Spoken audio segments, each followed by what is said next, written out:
name's Brandon. I'm Ben. I'm Chase. And this is Foursquare. Oh, goodness gracious. Please use the wheel. Oh, is it just the wheel? Yeah. Alright. So Foursquare. Foursquare is pretty interesting. It's a website and it's two apps. So you got the main page Foursquare, and then they split up the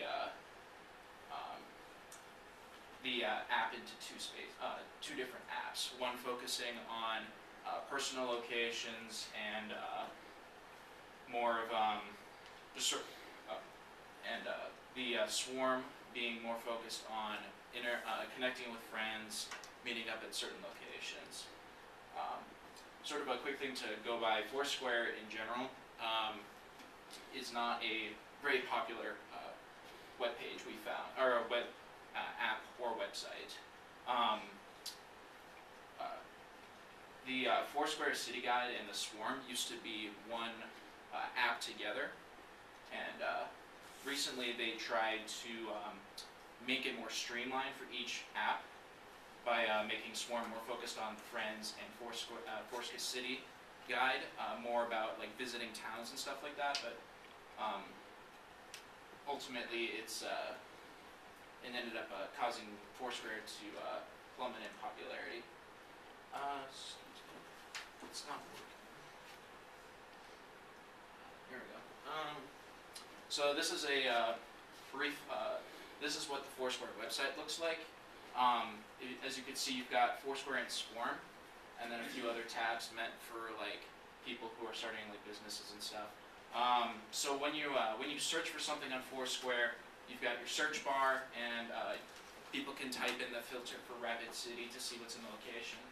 Predominantly, the Foursquare website is meant for shopping, food locations, stuff to do during the while people are here. So looking at in here, when you search something, there are a few filters that you can go through. So you got the top picks, trending, food. Makes it a lot easier, makes it more streamlined to find what you're looking for, as opposed to just looking up random things on the website. So we created a dummy account to test the capabilities of the website, and this is the process. This is the information that you can post about an event on Foursquare. So you've got like the name, the address. You can use the sort of similar to some of the other apps that were presented today. You can use the blue box in the middle. You can drop a location as to where an event's going on, or where a location's going on, and you can link to Twitter. And if you notice at the bottom, there's a category section. Categories also allow you to, like in the beginning, you saw that there was like food and related and stuff, and so this is where you can establish where things are going to be found. Looking at the Foursquare app, pretty similar. Like I said, it's mostly focused about finding locations and such, and if you're looking for food places, you've got like different prices and extra filters to help sort through that other stuff. As far as the Swarm app goes, you've got they have a system where you're rewarded for visiting certain places, and people can even become majors of a place. Sort of being like the person who comes the most often. So there's sort of a competition aspect between friends of like.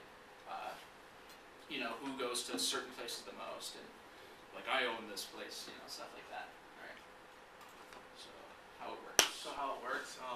It's pretty similar to Yelp. It's supposed to be like Yelp's main competitor.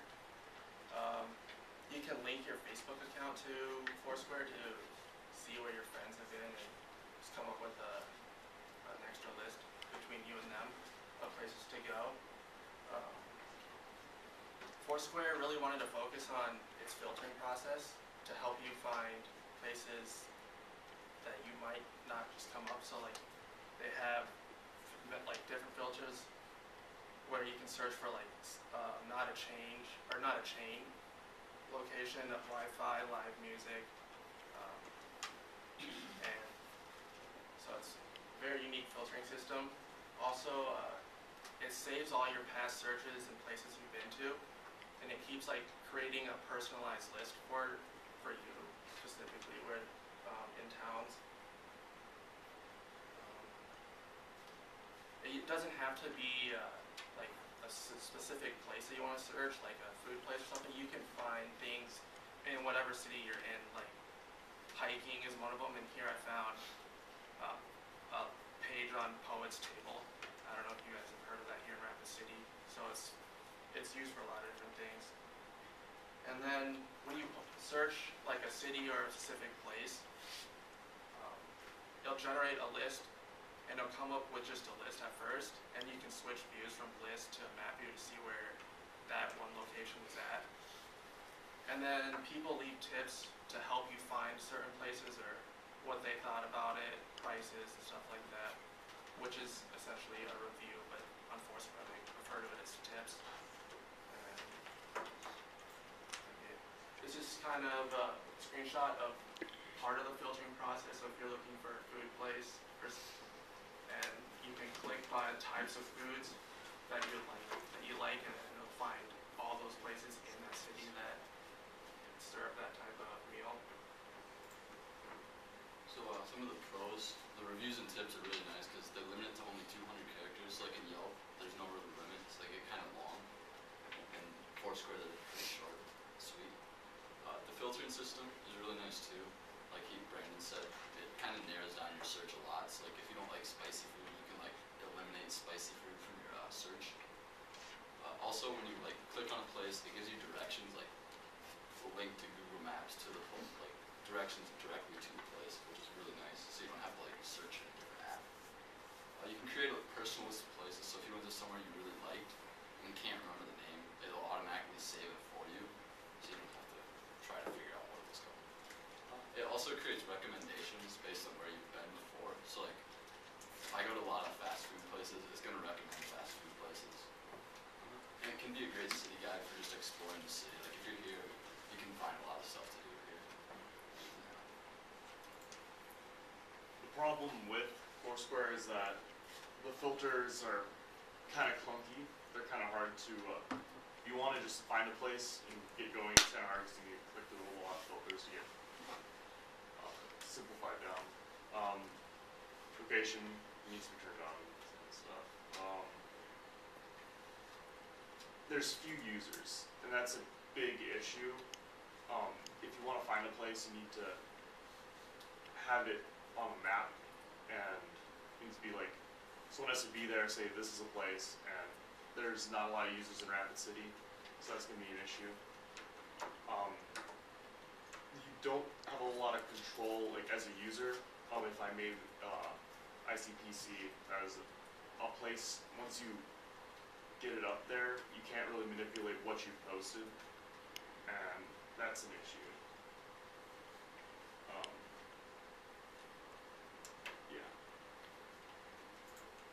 So for a conclusion, it would work well if more people knew about it. So it's kind of like not really popular. I saw on the website only 6% of people 18 to 24-year-old, or 6% of 18 to 24-year-olds use the app, which compared to like Instagram or Snapchat or Twitter or Facebook is a very small number. And it works well for nearby places. But if like I was in Gillette over the weekend and I tried to look around Rapid City, and it was kind of difficult on the app at least. So someone in a foreign country was a little bit difficult. Alright. You guys have any questions?